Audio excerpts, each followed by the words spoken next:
Hey guys, welcome back to Loft Sports. It's Tyler. Holy Toledo, what the hell was that? Notre Dame wins a thrilling but a stressful, to say the least, game against Toledo. Oh my gosh, I don't even know where to start with this one, you guys. In my last video, I gave Florida State all the credit. I said, look how much they've improved. Look how good Mackenzie Milton could make them. He should have started. If he starts, we might lose. Talk Florida State up, and after Saturday, we can conclude two things. Florida State is still trash after losing to Jacksonville State in a Hail Mary, which deserves its own video, and Notre Dame is just not as good as we hoped they would be. The thing that really frustrates me the most, and I didn't do a long preview of the Toledo game. I spent most of my last video reacting to the Florida State game, which was deservedly so. It was an amazing game. We still came away with the win. I said maybe Florida State's better than we thought. And then I just kind of talked about Toledo and how this should be a relatively easy win, which of course it was not.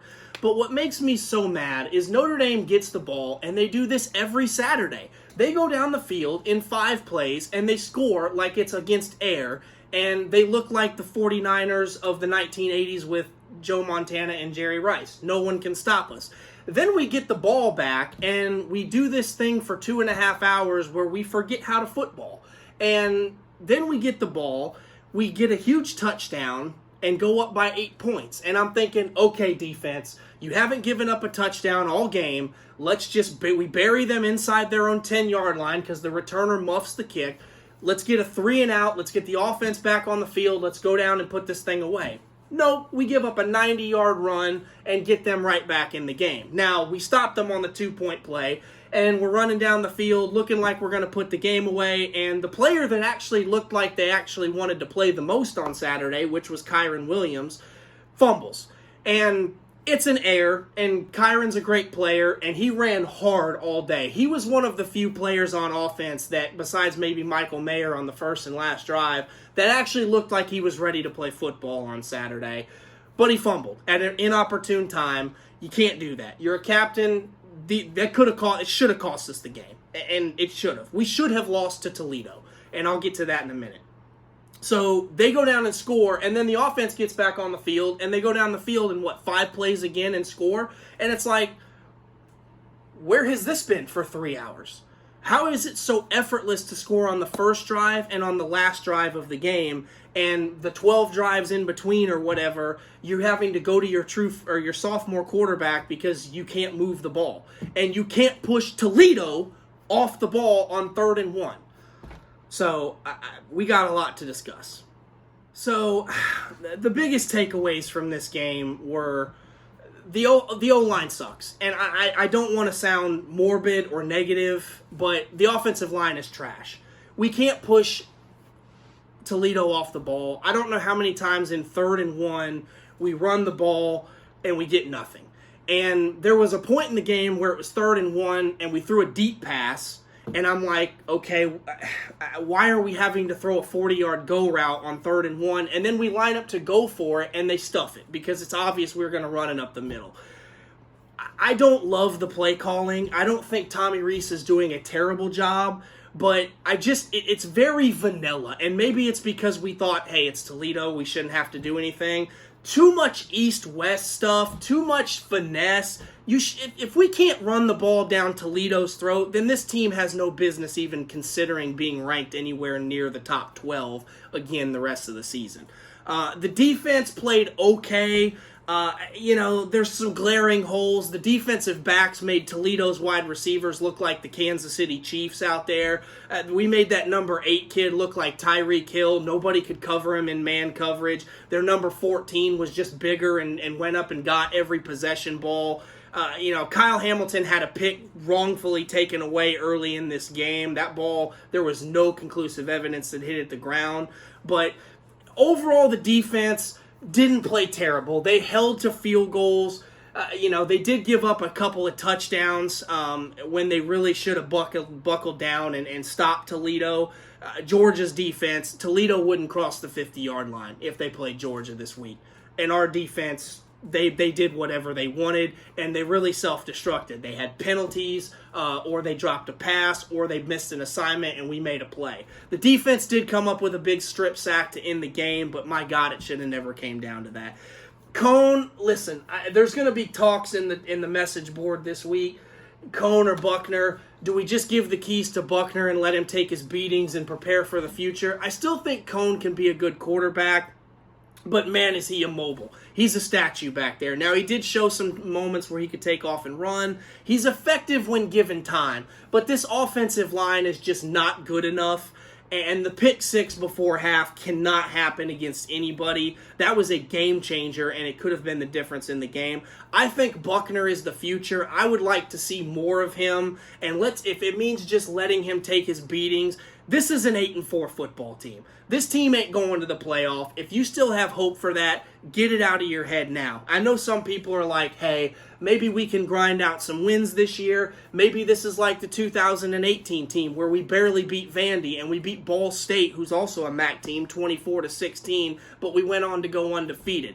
That team also got stomped by Clemson in the playoffs. So I'd much rather go 9-3 or 10-2 and go to a bowl game like in 19 and beat a team like Iowa State handedly in the year on a positive than go to the playoff and play Alabama or Georgia and just get absolutely road graded for the upteenth time. I'm sick of it. This team is obviously not on the same level as last year's team. Last year's team would crush this team. Last year's team could run the ball. Last year's team could get stops on third down. Last year's team, the quarterback play I think is better this year, but Cone has to have time to throw. If he doesn't have that time, this offense is very one-dimensional. So overall, I think Notre Dame, after seeing Florida State lose late Saturday night, you look at the schedule and you say, what games are losable? Well, North Carolina don't look as good as I thought. USC just fired their coach. Cincinnati and Wisconsin are probably the two most losable game on the schedule.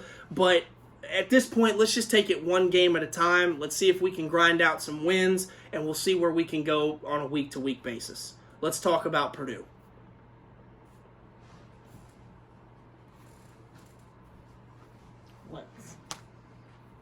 So we got Purdue this week. Haven't played them since 14.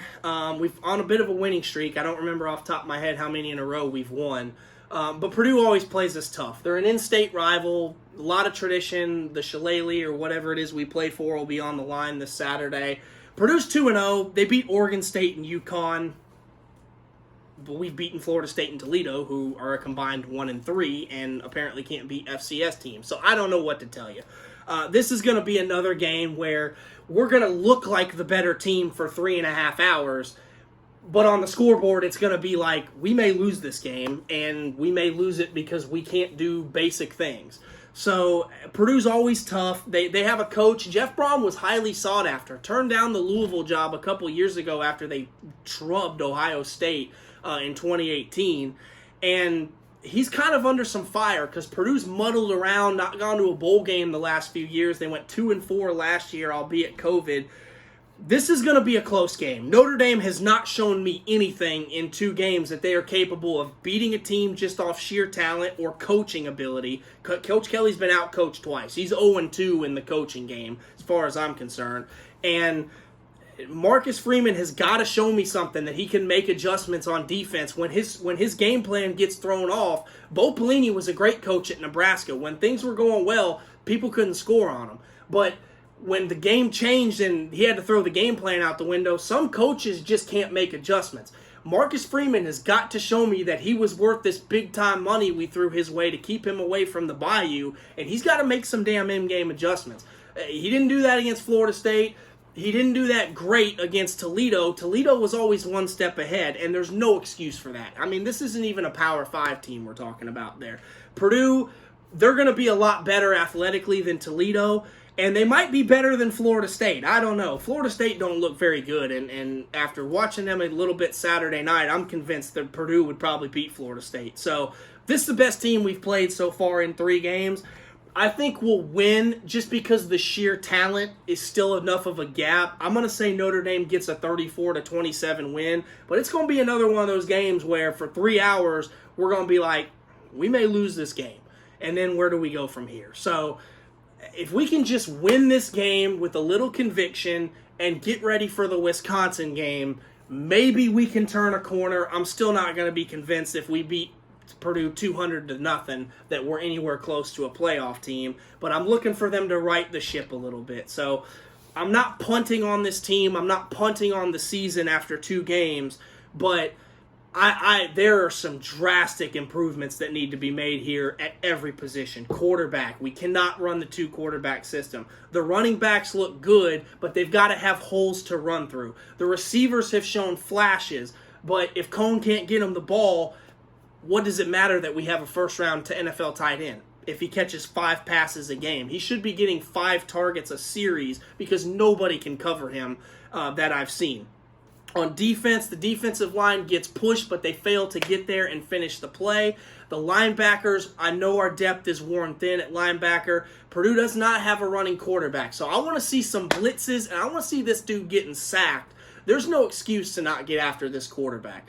And Purdue has some decent players. They got that Bell at receiver. They've always got a few jitterbug guys that are like Rondell Moore. I know he's in the NFL, but guys of his caliber that aren't overwhelmingly big, but they're fast and elusive. We need to contain them, and we need to keep this game on our terms. Physical in the trenches, getting push on both sides of the ball. If we do that, let's just get the damn win at this point, and then we'll worry about Wisconsin next week. As always, this is Tyler with Loft Sports signing off. Go Irish.